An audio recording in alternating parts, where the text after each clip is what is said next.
Imagine holding a book so small that you could never see it with your eyes. A book written in a language so simple that it has only four letters. And yet, inside that book is the instruction manual for all life forms. Let it be a tree, a tiger, a whale, a mushroom, or even you. That book is DNA, and it is one of the most important discoveries in the history of science. Every living thing on earth, be it a bird, a fish, every blade of grass, every elephant, every bacterium, and every human being is built using the same basic molecule. Not the same body, or the same shape, or not even the same brain, but the same code. That is what makes DNA so astonishing. It is the molecule that stores biological information. It is the reason that a mango seed becomes a mango tree and not a coconut tree. It is the reason that a kitten grows into a cat and not a crow. It is the reason that you resemble your parents. Your eyes, your height, your skin, your hair, even many of your instincts and vulnerabilities, some version of all of this is written in DNA. At its core, DNA is simply a molecule. It's not magic, not spirit, not even a life force. It is simply a molecule, a chemical structure made of atoms. And yet, from this molecule emerges nearly all of life. DNA stands for deoxyribonucleic acid. The name sounds intimidating, but the idea is surprisingly simple. Think of DNA as a long twisted ladder.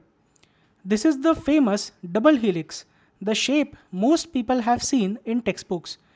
Two long strands wrapped around each other like a spiral staircase. Now imagine that ladder is made of tiny repeating building blocks. The sides of the ladder are made of sugar and phosphate, simple chemical components that form the backbone.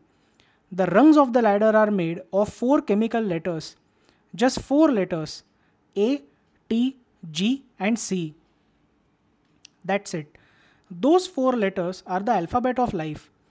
Everything alive on this planet is written using some variation of just these four letters. A always pairs with T, G always pairs with C, like puzzle pieces that fit only one way. This pairing is what makes DNA stable.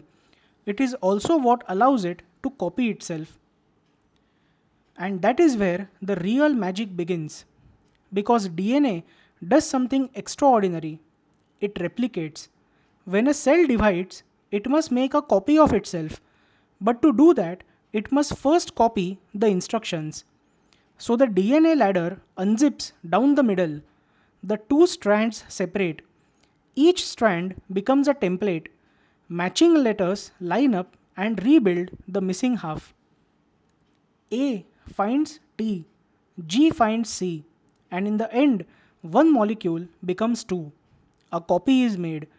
This is how life passes information forward. This is how your cells divide. This is how wounds heal.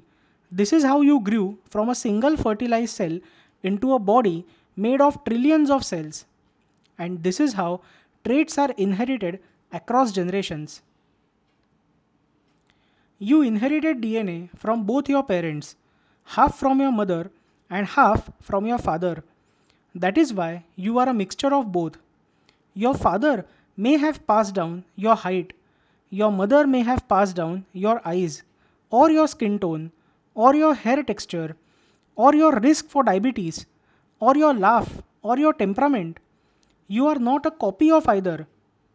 You are a new genetic combination. That is what sexual reproduction does. It reshuffles or shuffles the code. And this constant shuffling is one of the great engines of evolution. Because DNA is not copied perfectly every single time. Sometimes tiny mistakes happen. A letter changes, a sequence shifts, a small error slips through. This is called a mutation. Most of the mutations do nothing important. Some of them are harmful, but once in a while, one becomes useful. A better eye, or stronger immunity, better camouflage, sharper memory, or resistance to disease. Some of these useful mutations cause all of this. And when that happens, natural selection takes over. That useful mutation survives. It spreads. Over millions of years, enough of these small changes accumulate, and one species becomes another. This is how evolution works at its deepest level.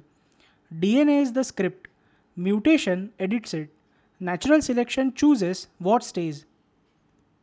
This is how bacteria became fish, fish became amphibians, reptiles became dinosaurs, some dinosaurs became birds, small mammals became primates, and eventually one branch of primates became humans, all through changes in DNA. And perhaps the most astonishing part of all of this is that the same molecule runs through every living thing on Earth. You and a banana both use DNA. You and a whale, a mushroom, even bacteria use DNA. Different sequences, but same molecule. Which means all life on Earth, every forest, every insect, every bird, every human civilization is built on the same chemical language.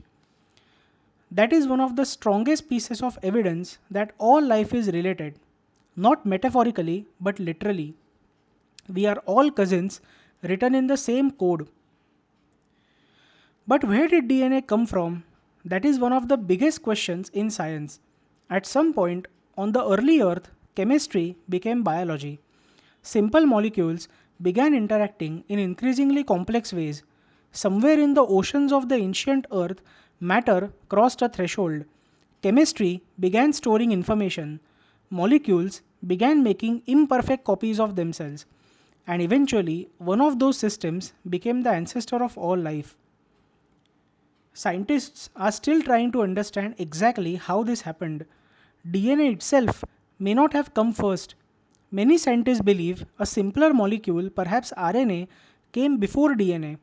RNA can both store information and perform chemical work, making it a likely stepping stone between chemistry and life. But once DNA emerged, it changed everything. Because DNA was better at storing information. It was more stable, more reliable, better suited for long term biological memory. And from that moment onwards, life had a durable archive, a way to remember, a way to copy itself, a way to evolve. That is what DNA really is. It is memory made molecular. It is the archive of life, a chemical language that remembers what worked, forgets what failed, and carries the story of life forward, one generation at a time. Please like the video and share it, and do subscribe to The Nerd. Thank you so much for listening.